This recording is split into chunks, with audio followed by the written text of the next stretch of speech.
How's it going, guys? I hope you're having a great day. This video is for anyone who's wanting to restore a classic car for the first time. So if you have no experience in car restoration, this video will serve as a first-time guide of the do's and don'ts, and debunk some common myths to give you some peace of mind. So be sure to subscribe, and with that out of the way, let's get right into it. When buying your first project car, the first one you find is rarely going to be the best deal. We're dealing with 50-plus-year-old American cars, so they're going to be in a variety of prices and conditions. You want to find the cars that are about 90% complete, because parts are expensive and you'll save money down the road having most of the parts with the car when you buy it. I know it's hard not to impulse buy a new project, but you don't want to buy an overpriced rusty shell, then a month later find the same kind of car in better condition for sale at a cheaper price. To avoid this, you're going to need to watch Craigslist, Marketplace, and other car selling websites. Get a sense on what the market is and get a good deal. This part can take a while, but it's worth it in the end. Once you got your project home, the first step is to get it running and driving. Whether you're bringing that old engine back to life or replacing it entirely, getting it to start should be the first thing you do. After you got it running, now is the time to get it roadworthy. This means fixing your brakes, sorting out your fuel system, and even buying a new battery for it.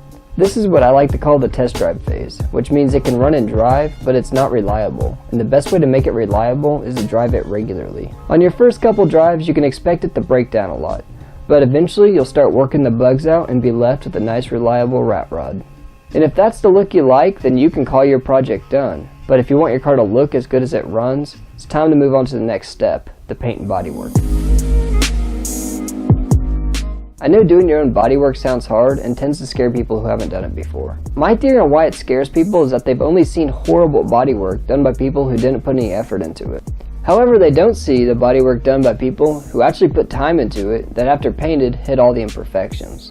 The other reason people get scared away is that they think it's just too hard. But I'm here to tell you that bodywork is something you can do. I don't want to make it sound too easy, because bodywork is a skill, and it's a skill that needs practice to be learned. But the best time to learn it is on your first project car. Just be sure to educate yourself before you start. There's plenty of videos that teach you how to do bodywork properly. And be sure to subscribe, because I'm planning a video on how to do bodywork made specifically for beginners. After the bodywork is done, you got some options when it comes to painting. You can turn your garage into a paint booth, you can rent a paint booth, or you can just spray it in your front yard. I know that last option sounds like a joke, but that's how my brother Reed painted his Mach 1, and the paint job actually turned out pretty good. If you don't want to paint the car yourself, it is pretty inexpensive to have a paint shop paint your car for you, so that's definitely an option. If you made it this far into your build, the last area you should focus on is your interior. And for that, I'd suggest finding a company that sells original parts for the make and model of your car.